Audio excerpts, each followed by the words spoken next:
Hey everyone, there's a cool feature on the Alexa devices and it's called Whisper Mode. I want to show you how to activate it.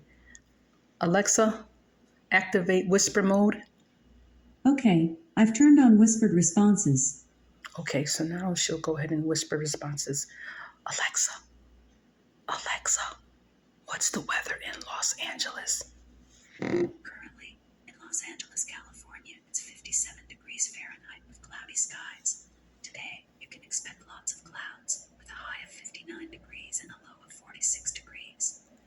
Okay, so for now on, she'll talk like that. When you whisper, she'll whisper until you want to get back to regular voice, okay?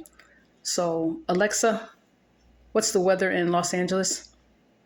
Right now in Los Angeles, California, it's 57 Alexa, stop. degrees Fahrenheit.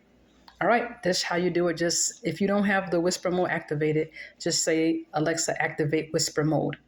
And then if you want, I've turned on whisper responses. okay, and then if you want to turn it off, you can say Alexa, turn off whisper mode. And Sure, whispered responses is now on. there's another Echo device in another room that's actually listening to me and he can hear me. That's kind of crazy. All right, well, thanks for watching. Have a great day.